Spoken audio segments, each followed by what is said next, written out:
Honeysuckle had claimed the vicarage pergola with the patient determination of decades, its pale trumpet flowers threading through weathered lattice work in a display that never failed to please both Mrs. Hartley and the drowsy bees that claimed it as their kingdom.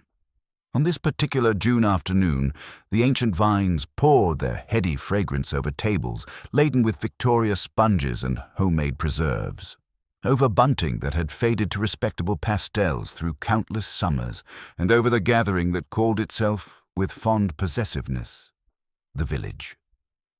Miss Jane Marple had positioned herself beneath a modest parasol at the garden's edge, her knitting needles maintaining their gentle rhythm while her pale blue eyes missed very little of the familiar tableau before her. She found it remarkably soothing, this soft clicking in harmony with the murmur of conversation, and had long ago discovered that people confided the most extraordinary things to a woman whose hands appeared occupied with wool and whose attention seemed pleasantly scattered. The annual St. Mary Mead Garden Fete had transformed the vicarage grounds into a bustling maze of white canvas stalls, their cheerful awnings fluttering in the warm breeze. Children darted between the coconut shy and the ring toss, their laughter weaving through the more measured conversations of their elders, while the brass band from Lower Benham provided a slightly off-key but enthusiastic musical backdrop from their position near the rose garden. Mrs. Deborah Fallow, the undisputed organizer of village events, moved through the crowd with the determined efficiency of a general reviewing troops. Her mind, Miss Marple observed, was clearly occupied with the improvement fund, which had been strained by recent printing costs and repairs to the church lich gate. She kept casting grateful glances toward Oswald Pritchard, whose generous donation had ensured the fete could proceed in proper style, complete with raffles and a new tea urn that Mrs. Fallow described to anyone within earshot as a temperamental creature. Iris Pritchard watched her husband with the careful attention a woman might give to a clock with a failing spring. She had chosen a butter-yellow dress scattered with tiny blossoms and carried herself as though every glance were a draught of cool air against warm skin. Her gaze frequently strayed to Ralph Denham, the charming newcomer from Market Bellinger, whose auction house had earned quite a reputation for transforming forgotten attic treasures into tidy sums. He stood near the jam tasting booth, laughing at something Beatrice Cole was recounting, one of her stories with names diplomatically omitted and adjectives piled high, because Beatrice believed that discretion lent authority to gossip. Dr. Alan Reeves lingered by the lemonade table, conscious of his shoulders in a suit jacket that felt too formal for the heat. He had the expression of a man reluctantly emerging from private thoughts when addressed, a quality that had unnerved some villagers since his arrival 6 months ago.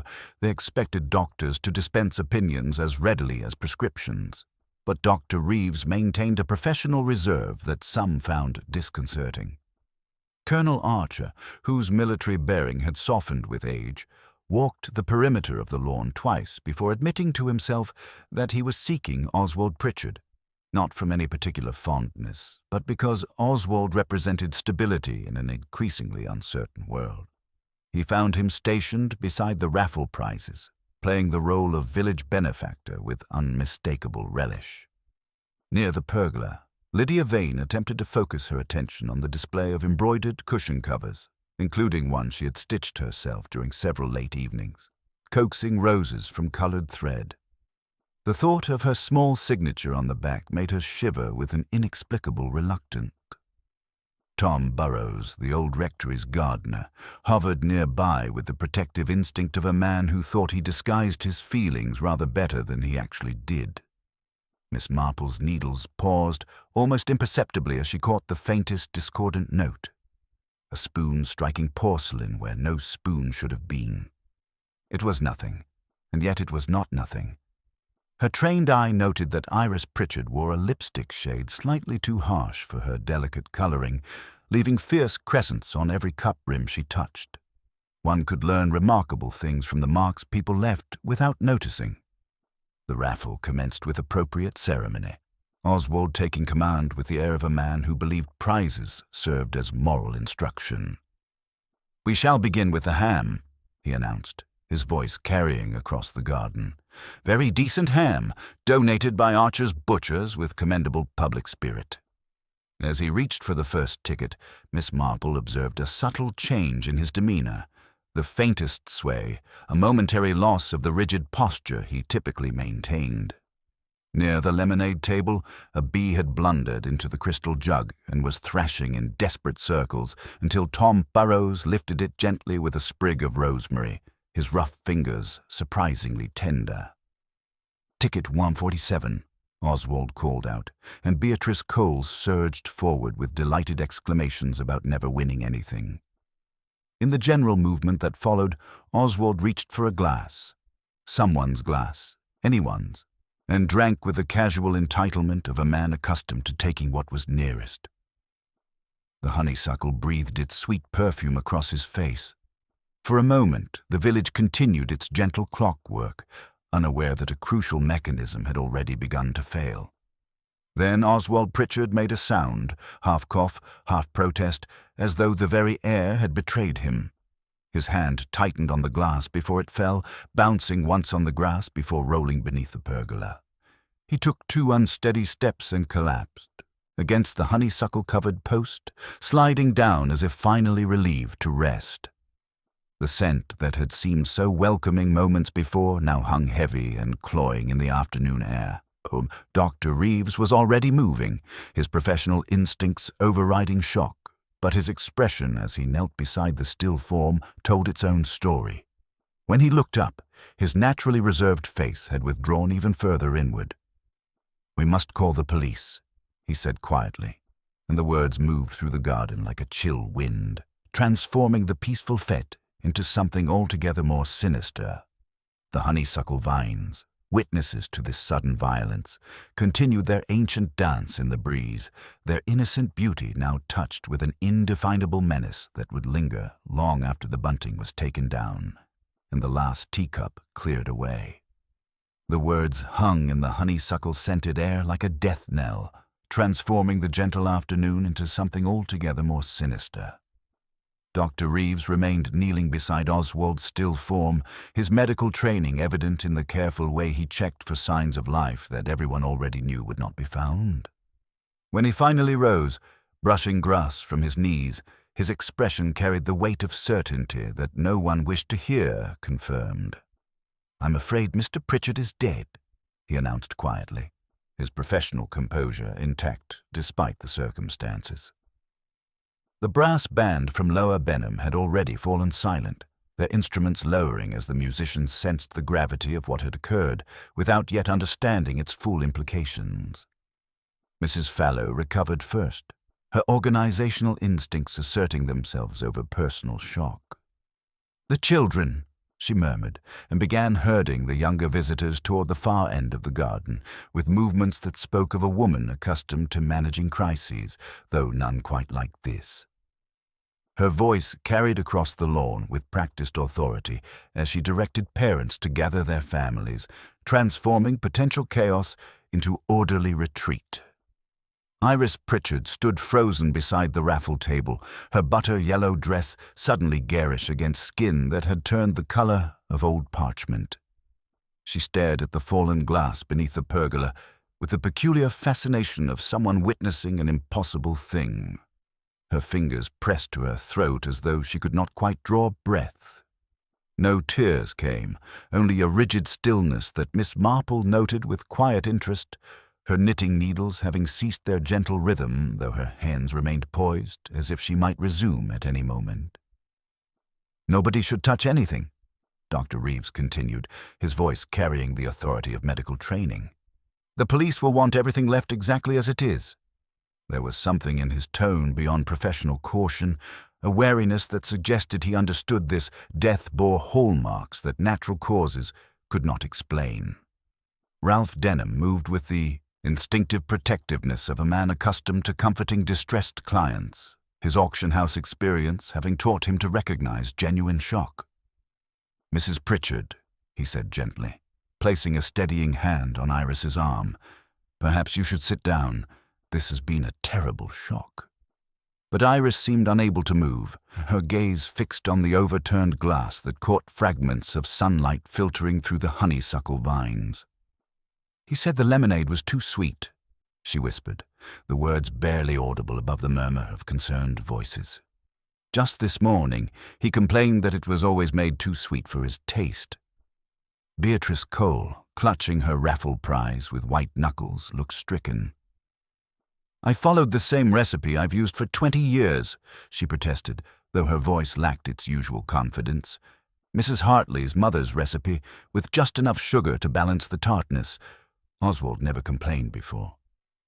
Miss Marple's pale blue eyes moved thoughtfully from Beatrice to the fallen glass, then to the lemonade table where several abandoned glasses stood in various states of emptiness. She observed that one bore the distinct crescent marks of Iris's too harsh lipstick, while another showed the fainter impression of masculine lips. Her trained gaze also caught something others had missed, a faint mark on the pergola post itself, as though someone had steadied themselves there with lipstick-stained fingers. The sound of a motor car approaching along the village lane announced official arrival. Inspector Craddock's familiar driving rhythm, slightly too fast for country roads but confident and purposeful, brought a small smile to Miss Marple's lips. She had worked with the young inspector before and found him refreshingly willing to listen to unconventional observations. Craddock emerged from his vehicle with the brisk efficiency of a man accustomed to serious matters, his sharp eyes immediately taking in the scene. He spoke briefly with Dr. Reeves, their conversation conducted in low tones that nonetheless carried an air of professional consultation. Within minutes, Constable Higgins had arrived on his bicycle, and the area around the pergola was being cordoned off with rope hastily procured from the vicarage shed. "I'll need to speak with everyone who was present," Craddock announced, his voice carrying clearly across the garden. "For now, please remain where you are while we secure the scene." Tom Burrows had positioned himself protectively near Lydia Vane, his weathered hands clenched at his sides as though restraining some impulse to action. Miss Marple observed how his eyes kept returning to Lydia's face, reading expressions there that others might miss. Lydia herself had grown very still, her earlier nervousness replaced by something deeper and more complex. Colonel Archer approached Dr. Reeves with military directness. "Any signs of foul play, Doctor? Pritchard was a man who made enemies, you know. Not everyone appreciated his forthrightness." Dr. Reeves offered only a non-committal response, but Miss Marple caught the meaningful glance he exchanged with Inspector Craddock. Both men, she realized, suspected what had not yet been voiced aloud, that Oswald Pritchard's death bore the unmistakable hallmarks of poisoning. As the police photographer arrived and began his work, the afternoon light slanted more sharply across the garden, casting longer shadows beneath the pergola where Oswald lay. The honeysuckle continued its gentle dance in the breeze, but its sweet fragrance now seemed cloying, almost oppressive. The innocent afternoon had transformed into something altogether more serious, and each person present would soon discover how closely their actions and motivations would be examined under the unforgiving light of investigation. Miss Marple allowed her needles to rest completely now, her attention fully engaged by the unfolding drama and the small details that others overlooked in their shock and confusion. The photographer's methodical work created stark moments of illumination beneath the honeysuckle vines, each flash revealing details that the gentle afternoon light had previously softened into insignificance. Inspector Craddock moved with practiced efficiency around the pergola, his trained eye cataloguing the scene while maintaining the respectful distance that sudden death demanded. Miss Marple had quietly tucked her knitting into its canvas bag, her pale blue eyes now fully engaged with the small human dramas unfolding around her, as the peaceful fate transformed into something far more sinister.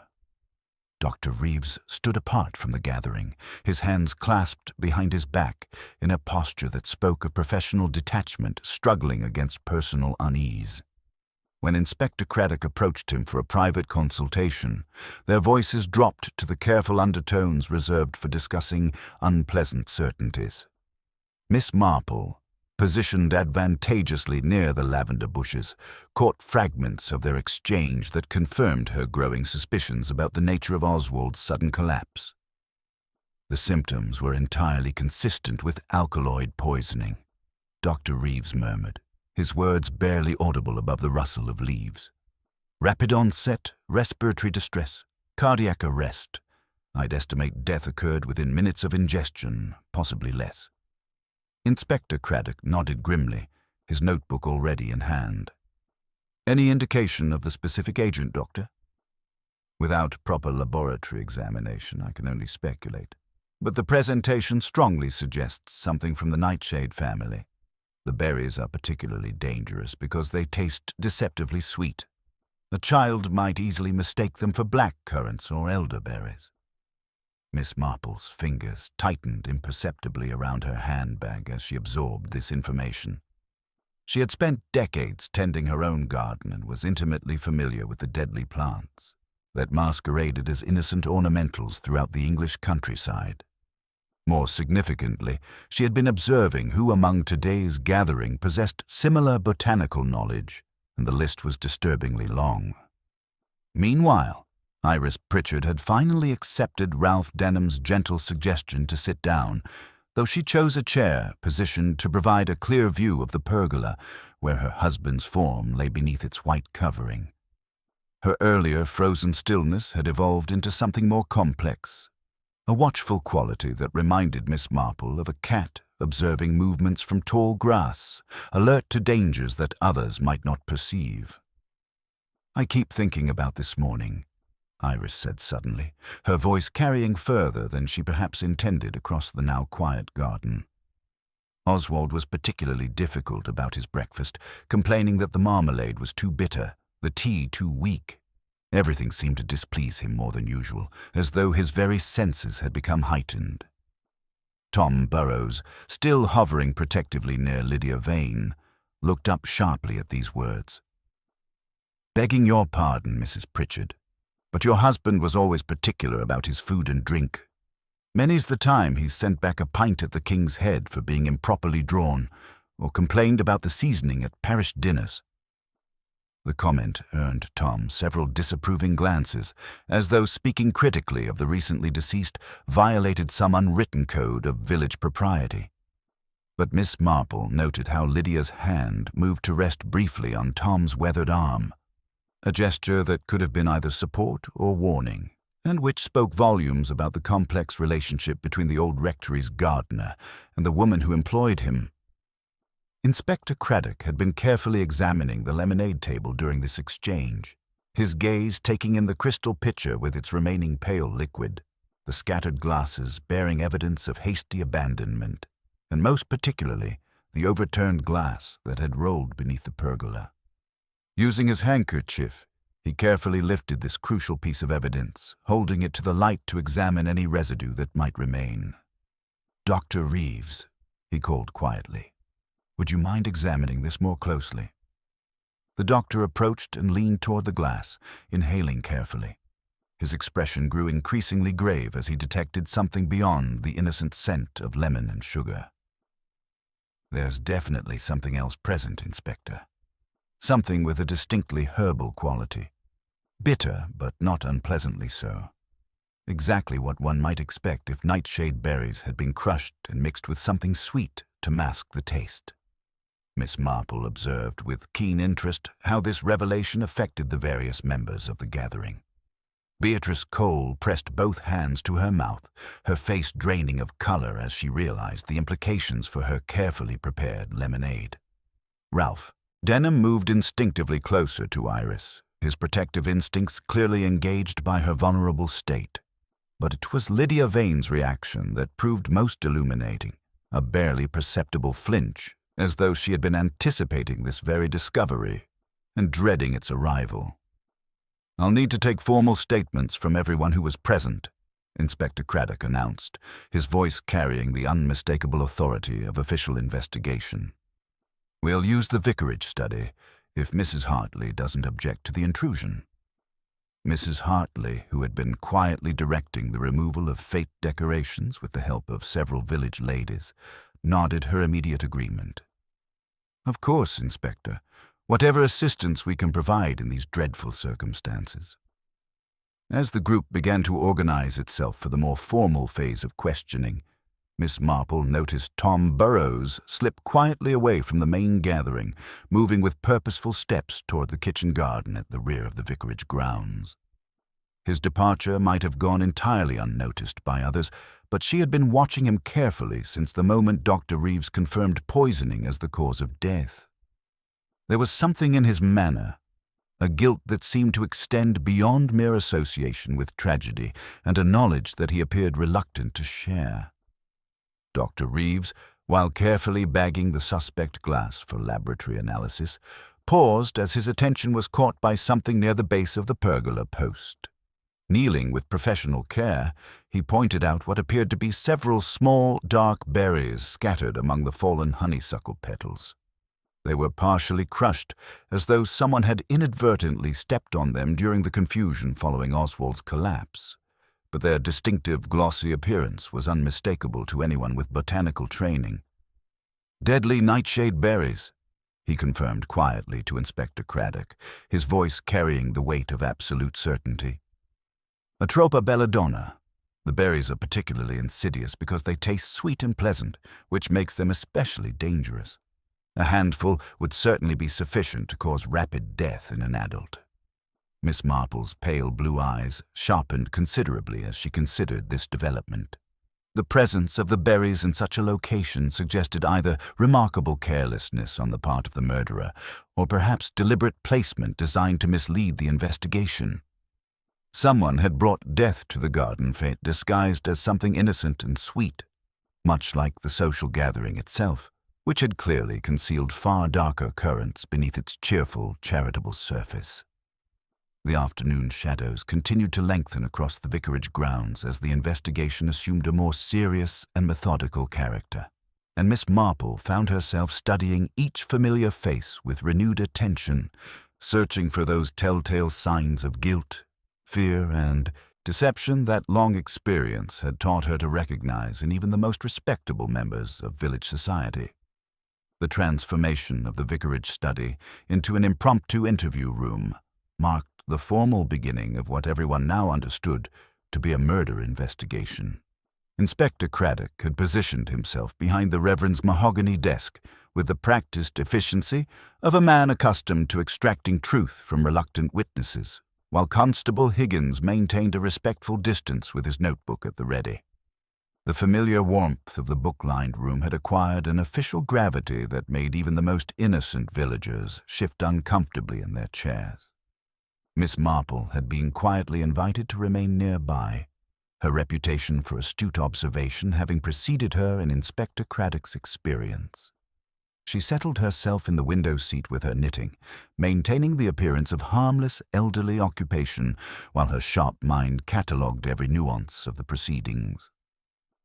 Through the diamond-paned windows, the garden fete's abandoned remnants provided a melancholy backdrop to the serious business at hand. The queue for statements began to form in the vicarage hall with subdued murmurs and careful footsteps, as though even the floorboards understood that sound had acquired a different weight since Oswald Pritchard had fallen beneath the honeysuckle vines. Mrs. Hartley led the procession with her characteristic organizational skills, though her usual cheerful efficiency had been tempered by the gravity of circumstances. Iris Pritchard entered first, her butter-yellow dress now seeming almost defiant against the study's subdued atmosphere. She moved with the careful composure of someone conscious of being observed, though her hands betrayed her inner turmoil through their constant fidgeting with her wedding ring. When seated, she fixed her gaze on the inspector with an expression that managed to convey both grief and something else, perhaps relief, though she clearly struggled to suppress such an inappropriate emotion. "Mrs. Pritchard," Inspector Craddock began gently, "I understand this is an extremely difficult time, but I need to ask about your husband's movements this afternoon, particularly regarding what he ate or drank." Iris drew a shaky breath before responding. Oswald arrived at the fete just after 2 o'clock. He was in excellent spirits. The donation had pleased him enormously, you understand.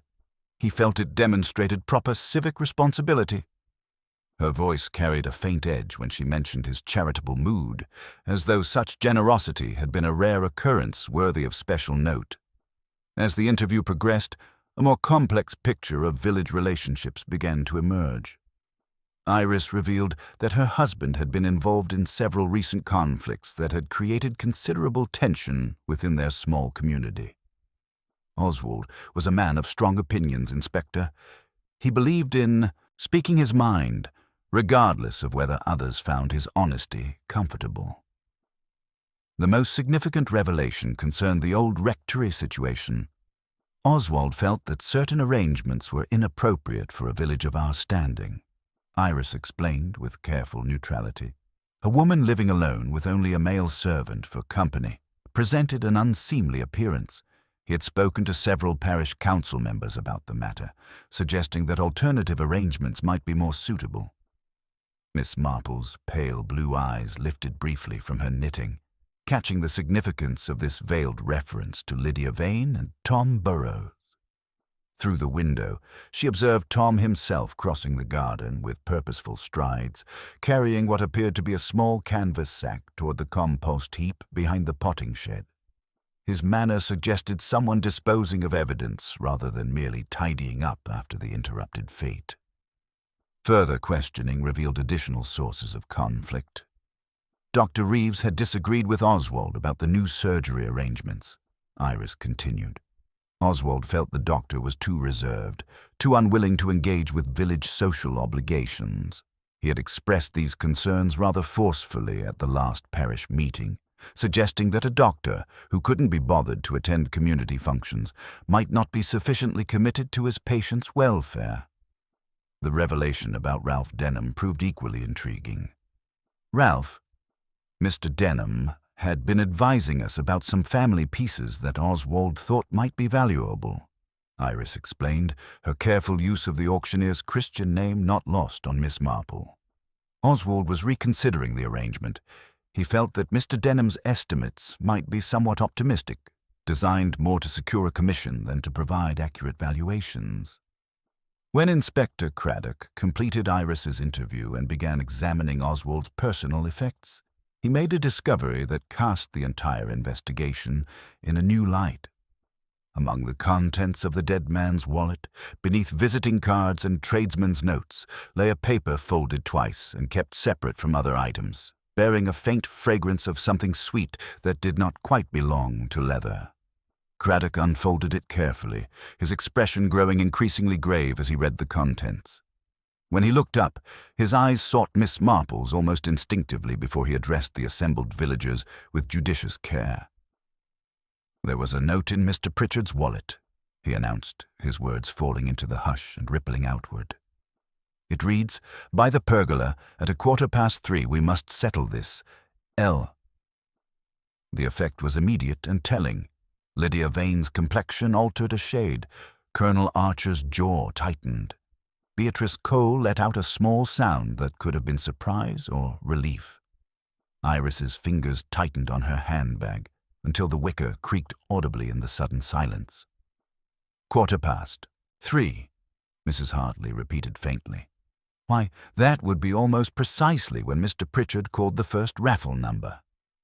As the interviews continued, each revelation added another layer of complexity to what had initially appeared to be a straightforward case of poisoning.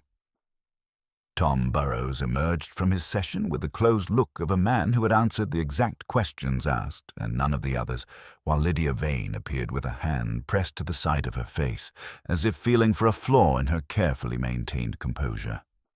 Miss Marple observed these proceedings with growing unease, her trained eye noting details that others overlooked in their shock and confusion. The mysterious note signed L provided an obvious direction for suspicion, yet something about its convenient discovery troubled her.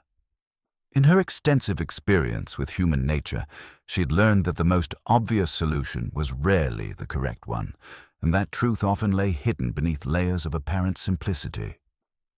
The afternoon shadows continued to lengthen across the vicarage grounds as the investigation assumed a more methodical character, and Miss Marple found herself studying each familiar face with renewed attention, searching for those telltale signs of guilt, fear, and deception that long experience had taught her to recognize. The honeysuckle still swayed at the open door, as if eavesdropping on secrets that would soon demand revelation, while the scent of its innocent blooms served as a constant reminder that sweetness and death had met beneath its vines in a combination that was anything but accidental. The discovery of the note had transformed the investigation's entire complexion, and Inspector Craddock wasted no time in summoning Lydia Vane for immediate questioning. She entered the vicarage study with the careful composure of someone who had been expecting this moment, her hands steady despite the gravity of circumstances. Miss Marple observed how Lydia chose the straight-backed chair and arranged herself with precise dignity, the gestures of a woman determined to maintain her bearing regardless of what accusations might follow. "Miss Vane," Inspector Craddock began, holding the folded paper with deliberate care, "we found this note in Mr. Pritchard's wallet. The signature appears to be the initial L, and it requests a meeting at the pergola at 3:15. Can you explain your connection to this correspondence?"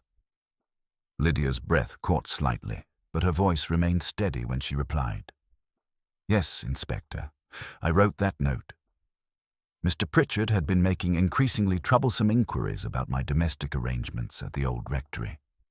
He felt it inappropriate for a woman of my circumstances to reside there with only Tom Burrows for household assistance, and he had threatened to bring the matter before the parish council with recommendations for alternative living arrangements. The admission sent a ripple of tension through the study, but Miss Marple noted something significant in Lydia's manner, the relief of someone finally able to speak truth after maintaining difficult silence. There was no evasion in her bearing, only the weariness of someone who had been dreading this revelation. "The meeting was intended to be a private appeal," Lydia continued, her fingers tightening slightly in her lap. "I hope to convince him that his concerns were unfounded and that his interference would cause unnecessary distress to both Tom and myself. The note was deliberately brief because I feared that a longer explanation might only provide him with additional ammunition for his campaign." Inspector Craddock leaned forward with professional interest. "And did this meeting take place as arranged?" "No, it did not." Lydia's voice carried genuine regret. "I was delayed by an emergency with Mrs. Pemberton. She's an elderly widow who lives alone in Ivy Cottage. Her nephew had telephoned the old rectory in considerable distress because she had fallen and couldn't get to her door. I spent nearly 40 minutes helping her to bed and ensuring she was comfortable before I could leave for the fete.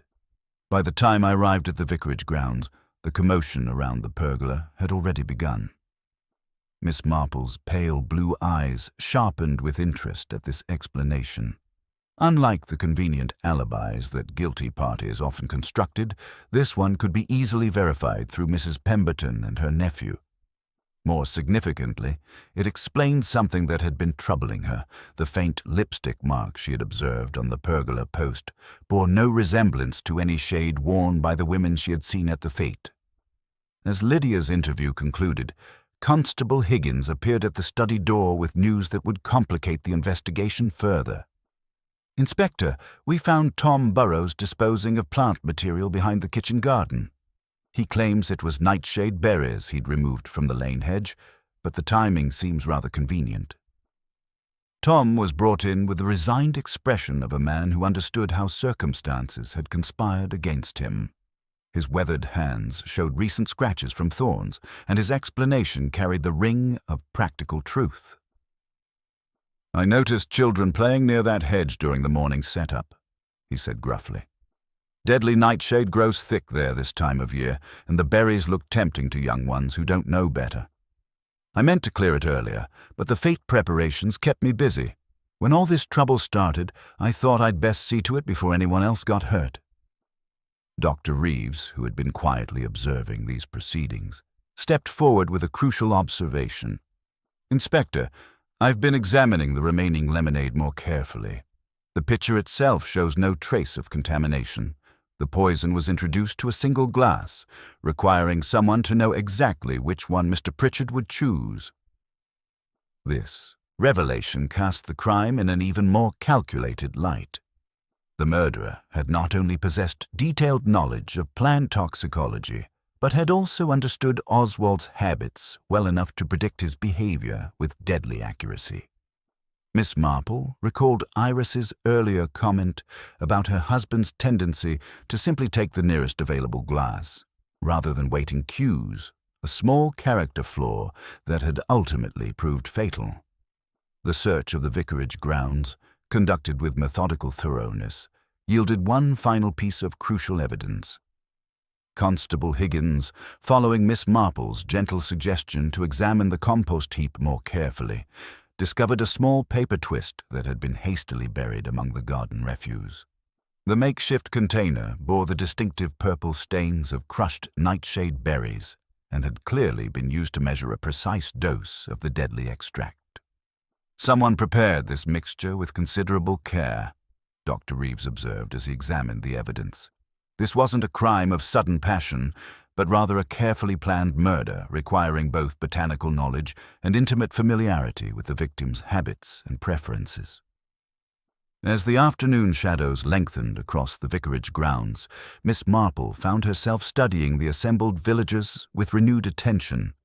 The obvious solution, that Lydia Vane had poisoned Oswald Pritchard during their arranged meeting, was beginning to show significant flaws under careful examination. The timing didn't align properly. Her alibi could be verified, and most tellingly, the physical evidence suggested someone with different knowledge and opportunities.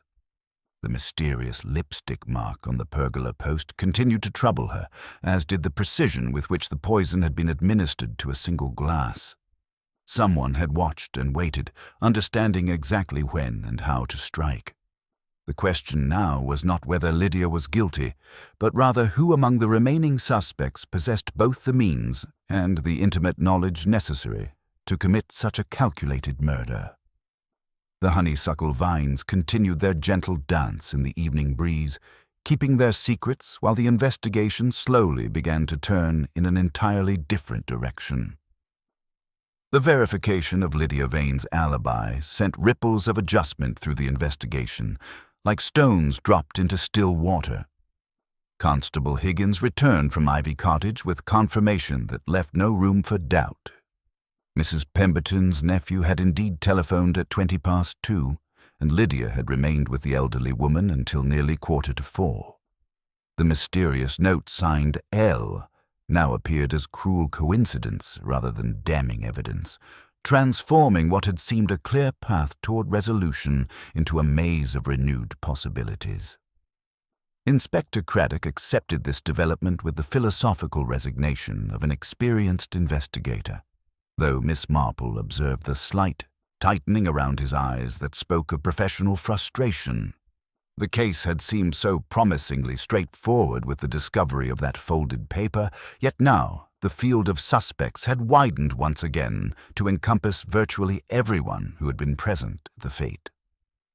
The renewed focus on the remaining villagers began with Ralph Denham, whose interview revealed layers of complexity that had been hidden beneath his charming exterior. His professional relationship with the Pritchards, initially presented as straightforward business dealings, proved far more fraught than anyone had realized. Oswald had recently begun questioning my expertise, Ralph admitted, his carefully maintained composure showing the first signs of strain. He suggested that my valuations might be inflated to secure larger commissions, which would have been professionally devastating given my reputation in the county. Miss Marple's pale blue eyes caught the wounded pride beneath Ralph's measured words. In her extensive experience with human nature, she had learned that attacks on professional competence often proved more motivating than simple financial disputes, particularly for men who had built their identities around their expertise. The way Ralph's gaze flickered toward Iris during this admission also suggested complications beyond mere business arrangements. Dr. Reeves's interview proved equally illuminating, revealing the extent to which Oswald's interference had threatened his medical practice. He had been circulating concerns about my social engagement with the community, the doctor explained with barely controlled resentment. Mr. Pritchard felt that my reluctance to attend village social functions indicated insufficient commitment to my patients' welfare. He had even suggested to the parish council that they might want to review my appointment. The revelation painted Oswald Pritchard as a man who had systematically antagonized nearly everyone within his sphere of influence, creating a web of resentments that provided multiple motives for murder. Yet Miss Marple found herself increasingly troubled by the precision with which the crime had been executed. This was not the work of someone acting in sudden passion, but rather the careful implementation of a long-considered plan. The breakthrough came when Beatrice Cole, still distressed about the implications surrounding her lemonade, provided information that cast the entire crime in a new light. When I arrived to set up the refreshment table, she explained, her voice trembling with anxiety, I discovered that someone had already arranged the glasses in a very specific pattern. One glass was positioned slightly apart from the others, closest to where the raffle prizes were displayed. Inspector Craddock leaned forward with sharp interest. "You didn't arrange them that way yourself?" "Certainly not," Beatrice replied emphatically. "I always arrange refreshment glasses in neat rows, properly spaced for easy access." This arrangement seemed deliberately designed to draw attention to that single glass, almost as though someone wanted to ensure it would be the first one chosen. This revelation transformed the investigation entirely. The murderer had not only prepared the poison with deadly precision, but had also manipulated the physical environment to ensure that Oswald would select the contaminated glass. Such detailed planning required intimate knowledge of both the Fates organization and Oswald's predictable behavioral patterns. As the interviews continued, Miss Marple found herself paying particular attention to small details that others might overlook. During a brief recess, she observed Mrs. Fallow carefully organizing the remaining evidence with the same meticulous attention to detail that she brought to all village events. The woman's organizational skills were legendary throughout St. Mary Mead, and she possessed an almost uncanny ability to predict how people would behave in social situations. The discovery of a forgotten compact in the parish hall's lost property basket provided another crucial piece of the puzzle. The silver case, with its distinctive enamel thistle, bore traces of a deep plum lipstick that matched neither Iris's coral shade nor any other cosmetic worn by the women present at the fete. When opened, the compact revealed not only the unusual lipstick, but also faint traces of a sweet, herbal fragrance that Dr. Reeves immediately identified as consistent with nightshade extract. "This compact doesn't belong to any of the regular village ladies," Mrs. Hartley observed when shown the item. "I would have noticed such a distinctive piece before now. The thistle work suggests Scottish origins, possibly a souvenir piece from before the war." Ralph Denham, examining the compact with his auctioneer's trained eye, confirmed its probable age and origin. "Popular tourist work from the Highlands, I'd say. Not particularly valuable, but the sort of thing one might keep for sentimental reasons or pass down to younger family members." The implications were becoming clearer to Miss Marple, though she kept her growing understanding carefully concealed behind her knitting and gentle observations. Someone had used this compact not merely for cosmetic purposes, but as part of an elaborate deception, applying the distinctive lipstick to leave deliberate traces that would mislead the investigation. The precision required for such planning spoke of a mind that thought several steps ahead, anticipating how evidence would be interpreted and using that knowledge to construct false trails. As the afternoon shadows lengthened across the vicarage grounds, Inspector Craddock concluded the day's formal interviews with a growing sense that the case was far more complex than initially apparent. The obvious suspect had been eliminated, the physical evidence pointed in multiple directions, and every revelation seemed to raise more questions than it answered. Miss Marple remained in her window seat as the other villagers departed, her knitting needles maintaining their gentle rhythm while her mind worked through the intricate patterns of deception that were slowly becoming visible.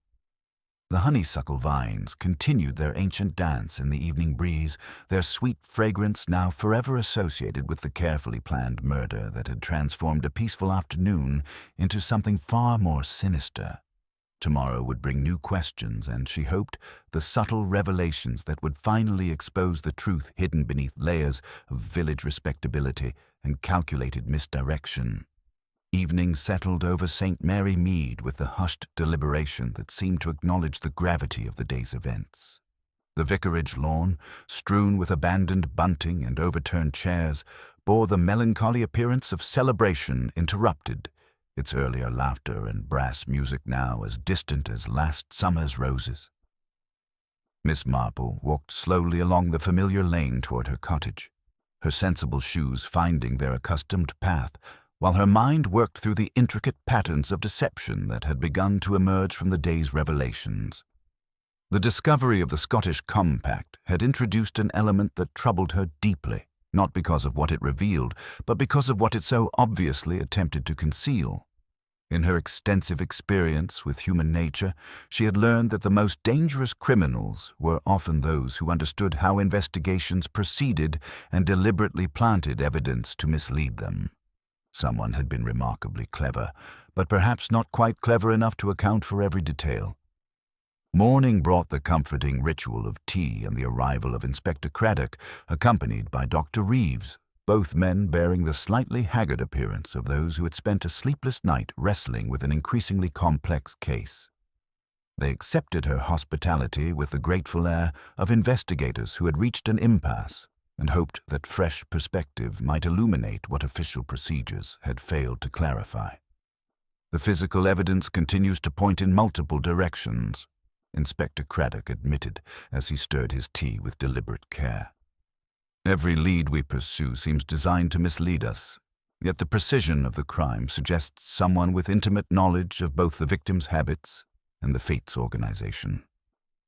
Miss Marple's pale blue eyes sharpened with interest as she considered the implications. Inspector, if I may suggest, sometimes the most illuminating approach is to examine not what we have discovered, but what we have been encouraged to discover. The paper twist that contained the nightshade extract, for instance. Might it bear closer examination? Her gentle suggestion proved remarkably prescient. When Constable Higgins compared the torn edge of the paper twist with the raffled ticket stubs, the match was unmistakable. The same rag content, the same pale bluish fibers caught along the tear, the same distinctive notch where the metal spindle had indented the edge during the printing process. Someone with access to the raffled tickets had prepared the poison container with the same methodical attention to detail that characterized every aspect of the crime. This revelation cast the investigation in an entirely new light, focusing attention on those individuals who had possessed access to the locked cupboard where Mrs. Hartley kept the official fate supplies. The list was disturbingly short: herself, Mrs. Fallow, and the vicar, along with anyone who might have borrowed the keys during the crucial preparation period. Miss Marple's subsequent visit to the Pritchard house, ostensibly to offer practical assistance with the arrangements that death demanded, provided insights that formal questioning might never have yielded. Iris received her with the careful composure of someone who had spent the night reaching difficult decisions, her earlier fragility replaced by something approaching resolution. "He was very determined, Miss Marple," Iris said quietly, standing at the drawing-room window and speaking as though confession were easier when addressed to the garden rather than to another person. "Determination can be admirable, but it can also be suffocating when it extends to planning other people's lives with the same precision one might use to organize a business venture." The conversation revealed the extent to which Oswald had been systematically interfering in village affairs, using his financial contributions as leverage to influence decisions that should have remained private matters. His campaign against Lydia Vane and Tom Burrows had been only one aspect of a broader pattern of social manipulation that had created enemies throughout their small community. "You think me capable of dreadful things," Iris observed, when Miss Marple's gentle questioning touched on the practical aspects of the crime. "I think you capable of surviving, Miss Marple replied with characteristic honesty. And survival sometimes requires considerable resourcefulness, but resourcefulness is not necessarily the same thing as murder. The afternoon brought a discovery that transformed the investigation's entire character. When Inspector Craddock returned to the parish hall to examine the lost property basket more carefully, he found that the Scottish compact had vanished completely, leaving only a faint trace of powder and that distinctive herbal fragrance as evidence of its former presence. Someone had removed crucial evidence under cover of darkness, demonstrating both continued access to the vicarage grounds and the calculated boldness to interfere with an active police investigation. The list of individuals who might have accomplished such a theft was necessarily limited to those with legitimate reasons for entering the parish hall during the overnight hours. Mrs. Hartley confirmed that she had retrieved hymn books early that morning. Mrs. Fallow had returned to count the fate-takings, and Beatrice Cole had come to collect the borrowed tea-urn. Dr. Reeves had also passed through the hall while using the vicarage telephone to contact the coroner's office. Miss Marple found herself particularly intrigued by Mrs. Fallow's behavior during this period. The woman's legendary organizational skills and intimate knowledge of village social dynamics made her uniquely qualified to predict how individuals would behave under pressure. Yet her manner had acquired a brittle quality that suggested strain beneath her customary efficiency. The theft of the compact suggested something far more troubling than simple evidence destruction. It indicated that the murderer was still actively manipulating the investigation, removing elements that might have revealed too much while leaving others that continued to point suspicion in carefully chosen directions. The Scottish thistle design, the distinctive plum lipstick, the herbal traces, all had served their purpose in creating false trails, and now their usefulness had ended. As evening shadows lengthened across the vicarage grounds once again, Miss Marple sat in her garden with her knitting, her mind working through the complex web of relationships and motivations that had culminated in murder beneath the honeysuckle vines. The solution was beginning to take shape in her thoughts, though she recognized that proving it would require the careful psychological maneuvering that had always been her particular specialty. Someone in their peaceful village had committed murder with calculating precision, and that same calculating mind was still at work, still confident in its ability to manipulate both evidence and investigation toward a predetermined conclusion. The honeysuckle continued its gentle dance in the evening breeze, its sweet fragrance carrying across the garden like a reminder that beauty and danger often wore the same innocent face, and that the most carefully planned deceptions sometimes contained the seeds of their own exposure. The theft of the Scottish compact had transformed what Miss Marple initially perceived as clever misdirection into something far more calculated and dangerous. She rose early the following morning with the purposeful air of someone who had spent a sleepless night arranging puzzle pieces into their proper configuration. The solution required delicate handling, for she suspected that direct confrontation would only drive the murderer deeper into their carefully constructed web of deception. Her first stop was a quiet conversation with Tom Burrows at the old rectory, where she found him methodically tending the herb garden with the focused attention of a man seeking solace in familiar tasks. His weathered hands moved among the medicinal plants with practiced skill, and Miss Marple noted how his knowledge extended far beyond simple gardening into the realm of traditional remedies and plant-based treatments. "You've been gardening in these parts for a long time, Tom," she observed gently, settling herself on the wooden bench that overlooked the carefully tended beds. "You must know every plant that grows wild hereabouts, including the dangerous ones." Their conversation revealed that several village ladies had consulted him over the years about natural treatments for various ailments, seeking his expertise in identifying and preparing plant-based remedies. Most significantly, Tom confirmed that Mrs. Fallow had approached him the previous spring with detailed questions about herbal preparations, ostensibly for her husband's arthritis, but extending to inquiries about stronger remedies that required careful measuring and precise preparation. Miss Marple's subsequent examination of the parish hall yielded another crucial discovery. Behind the lost property basket, wedged between the wall and a loose floorboard, she found a small card torn from what appeared to be a planning notebook. Written in the same neat hand that had organized countless village events were the notations, 3:15, raffle opens, OP to draw ham, with a small cross penciled beside the word pergola and an arrow pointing toward the refreshment area. The implications were staggering. Someone had planned Oswald Pritchard's murder with the same methodical attention to detail that characterized the most successful village fetes, predicting not only his movements, but the precise timing of his fatal encounter with the poisoned lemonade. The cross beside pergola suggested advanced knowledge of where the crime would occur, while the arrow indicated careful consideration of sight lines and positioning. Armed with this evidence, Miss Marple decided upon a subtle approach that would allow her to observe the murderer's reactions without triggering defensive measures. She arranged a small, informal tea at her cottage, extending invitations to Mrs. Fallow, Iris Pritchard, Ralph Denham, and Dr. Reeves under the guise of seeking quiet companionship after the village's recent ordeal. In the relaxed atmosphere of her drawing room, she knew that people often revealed more than they intended. The afternoon arrived with deceptive brightness, and her guests settled into comfortable chairs with the polite conversation that typically followed tragedy. Miss Marple poured Earl Grey with unhurried movements, while her pale blue eyes missed nothing of the subtle dynamics playing out before her.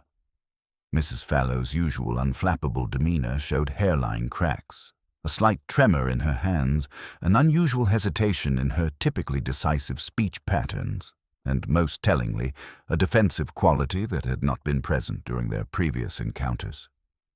"Such a dreadful business," Mrs. Fallow observed, accepting a shortbread biscuit with fingers that weren't quite steady. "One tries so hard to ensure everything runs smoothly at these events, and then something like this happens to destroy all one's careful planning."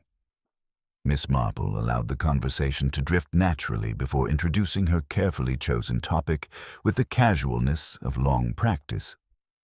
"I was so intrigued by that charming compact that went missing from the lost property," she began, her tone suggesting nothing more than elderly curiosity. "Such a distinctive thistle design, and that unusual shade of plum lipstick inside. It reminded me of the excellent quality of this year's raffle tickets. Such remarkably sturdy paper, almost with a watermark. Where did you manage to source such superior materials, Mrs. Fallow? I'm always looking for good paper for my charitable correspondence." The effect was immediate and devastating. Mrs. Fallow, who prided herself on knowing every detail of village logistics, stiffened visibly as though struck by an unexpected blow. Her usual ready explanations seemed to catch in her throat, and a faint flush crept up her neck as her carefully maintained composure began to fracture under the weight of seemingly innocent questions. "The paper," she stammered, her voice rising slightly in pitch. "Oh, that was a last-minute procurement. From a small shop in Market Bellinger. Nothing special, I assure you." But her eyes, previously fixed on her teacup with studied concentration, now darted nervously between Miss Marple and the other guests, seeking escape routes that didn't exist. The other guests sensed the sudden shift in atmosphere, though they couldn't yet identify its source. Iris Pritchard looked at Mrs. Fallow with new speculation, while Ralph Denham shifted uncomfortably in his chair. Dr. Reeves maintained his professional detachment, but his sharp eyes registered the telltale signs of someone under unexpected pressure. Miss Marple smiled with gentle serenity, as though she had merely inquired about the weather, but her mind catalogued every revealing detail. The tremor in Mrs. Fallow's hand as she finally picked up her biscuit, the slight hesitation before she took a bite, and most significantly, the way her eyes now avoided direct contact with anyone in the room. The seemingly innocuous questions about the compact and raffle ticket paper had struck their intended target with precision, revealing knowledge that only the murderer would possess. As the afternoon shadows lengthened across her garden, Miss Marple reflected on the elegant complexity of the crime she was slowly unraveling. Mrs. Fallow had used her legendary organizational skills and intimate knowledge of village dynamics to orchestrate murder while creating multiple false trails to mislead the investigation.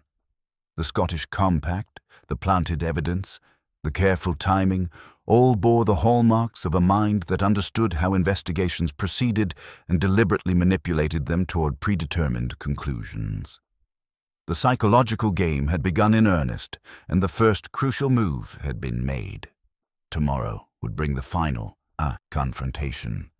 But Miss Marple was confident that the methodical mind responsible for Oswald Pritchard's death had finally revealed itself through the very precision that had initially made the crime seem so perfectly planned.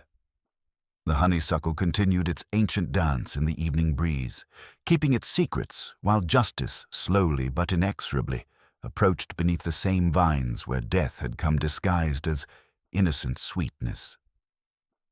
The morning following her carefully orchestrated tea party found Miss Marple in her garden at dawn, deadheading roses with the methodical attention of someone whose mind was occupied with far weightier matters than horticultural concerns.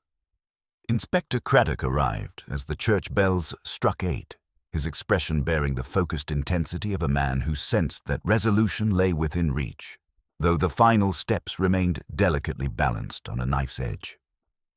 "The psychological pressure is beginning to tell," Miss Marple observed quietly, settling herself on the garden bench while the inspector took the chair she indicated. Mrs. Fallow spent the night wrestling with the knowledge that her carefully constructed deception is unraveling thread by thread. Her legendary composure showed distinct cracks yesterday, particularly when I mentioned the raffle ticket paper. Such a small detail, yet it struck her with the force of revelation.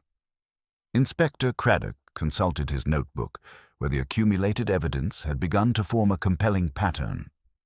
The botanical misdirection was particularly clever, he admitted. Constable Higgins found bittersweet berries in Tom Burroughs's shed this morning, planted there by someone who hoped we wouldn't distinguish between species. But Tom himself identified them immediately as harmless. Someone with incomplete knowledge trying to frame a man who knows considerably more about dangerous plants. Miss Marple nodded with the satisfaction of someone whose theories were finding practical confirmation. Mrs. Fallow consulted Tom extensively about herbal preparations last spring, ostensibly for her husband's arthritis. But her questions extended far beyond therapeutic remedies into the realm of more potent extractions. Tom mentioned it in passing, never suspecting how that knowledge might be applied. Their morning consultation was interrupted by the arrival of Dr. Reeves, bearing news that cast the financial aspects of the case in an entirely new light. His examination of the parish records, conducted at Miss Marple's gentle suggestion, had revealed irregularities in the improvement fund that painted Mrs. Fallow's motive in stark detail. "There are discrepancies spanning several years," he reported with professional gravity. "Small amounts at first, but growing larger as the fund's activities expanded. Someone has been conducting what might generously be called creative accounting." The implications were staggering. Mrs. Fallow, whose reputation rested entirely upon her impeccable management of village finances, had been systematically manipulating the books to cover shortfalls and unauthorized expenditures. Oswald Pritchard, with his businessman's eye for detail and his recent generous donation, had been positioned to discover these irregularities during his planned review of the fund's activities. She faced complete professional and social ruin, Miss Marple observed thoughtfully. For a woman whose entire identity was built upon competent organization and financial reliability, such exposure would have been devastating beyond measure. More than sufficient motive for desperate action. Inspector Craddock closed his notebook with decisive finality. "Then we proceed with the reconstruction. If Mrs. Fallow's compulsive need for organizational perfection is as strong as you suggest, she won't be able to resist correcting any details that seem improperly arranged." The scene at the vicarage an hour later bore the careful staging of a theatrical performance. though the audience remained unaware of the drama about to unfold. Miss Marple had suggested a simple walkthrough of the fate's final moments, ostensibly to clarify details for the official report, and the key participants had gathered with varying degrees of enthusiasm for what they assumed would be a routine procedural exercise. Mrs. Fallow arrived with punctual precision, though her usual brisk efficiency had acquired a brittle quality that spoke of sleepless nights and mounting anxiety. She surveyed the recreated scene with the critical eye of a professional organizer, and Miss Marple observed with quiet satisfaction how her gaze immediately began cataloguing perceived inadequacies in the arrangement. "I thought it might be helpful to ensure we have the sequence of events properly documented," Miss Marple explained with gentle reasonableness, her tone suggesting nothing more than elderly thoroughness. "Sometimes these reconstructions reveal details that formal questioning might overlook." The suggestion was received with polite cooperation, but Mrs. Fallow's reaction proved most illuminating. Instead of the cautious restraint that guilt might have produced, she displayed an almost compulsive need to ensure that the reconstruction proceeded with proper attention to detail. Her organizational instincts, honed through decades of village event management, overrode her caution as she began correcting positioning and timing with mathematical precision. "The refreshment table was positioned exactly 3 feet from the pergola post," she announced, her voice carrying its familiar note of authority despite the circumstances. The glasses were arranged in 2 rows of 6, with one glass positioned slightly forward to accommodate easy access during the raffle ceremony. The timing was calculated to ensure Mr. Pritchard would be drawing the first ticket at precisely 3:15.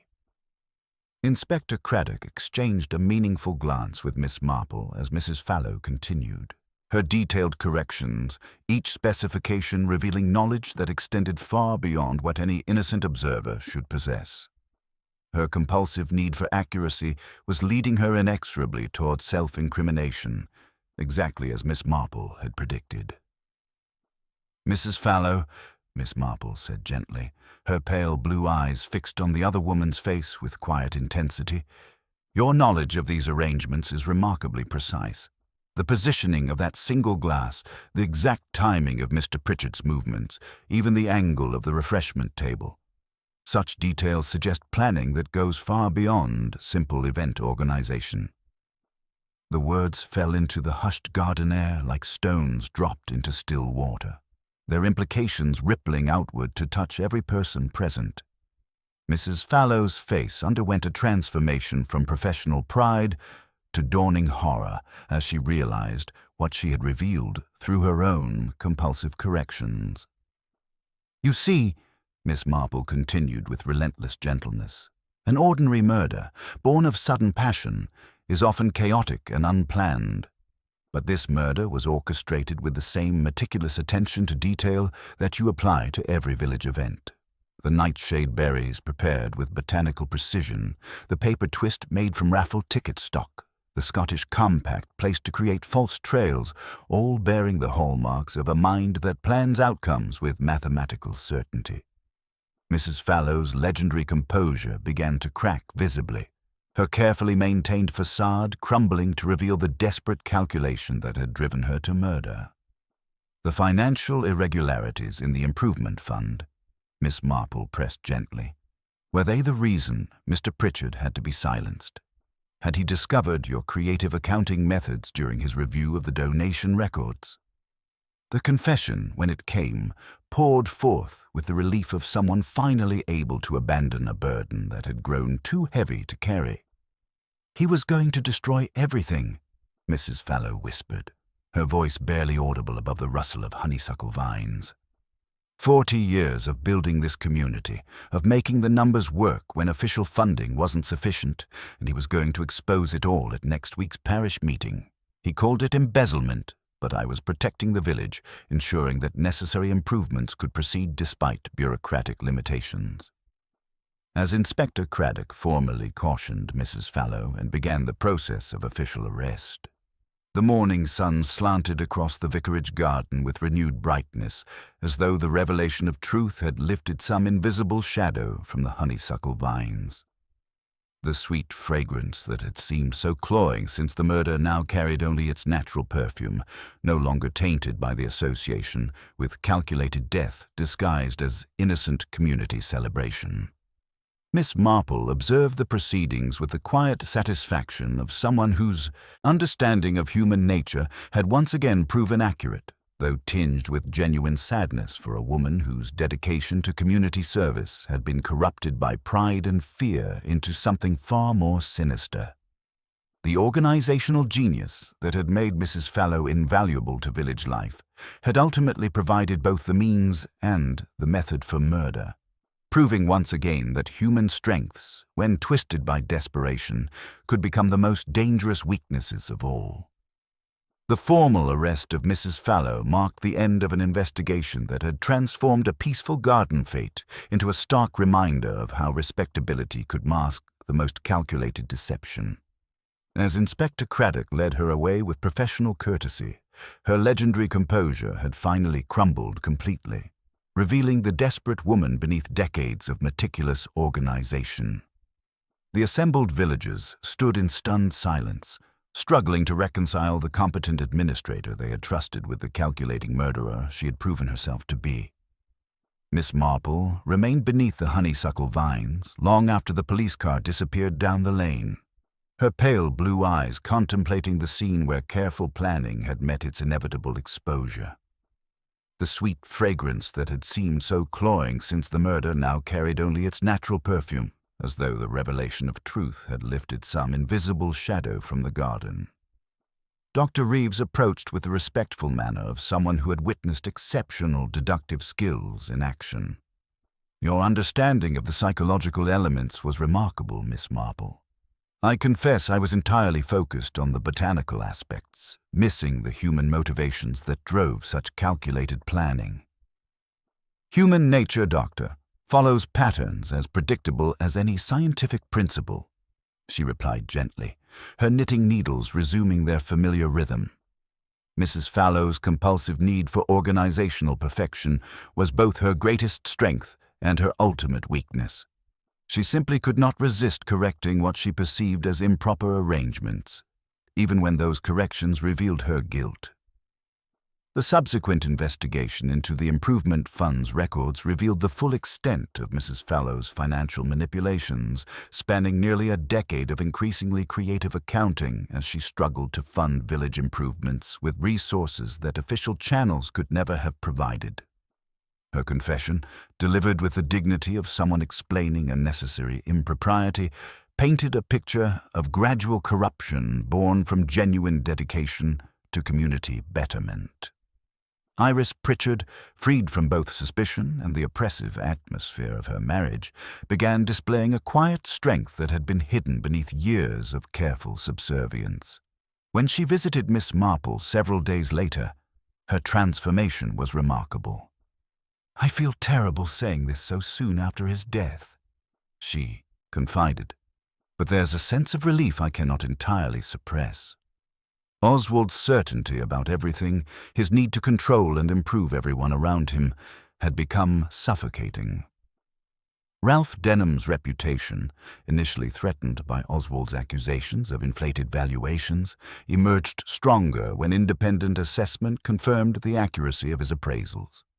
His growing friendship with Iris, conducted with appropriate discretion during her mourning period, suggested possibilities for future happiness built on mutual respect rather than financial convenience.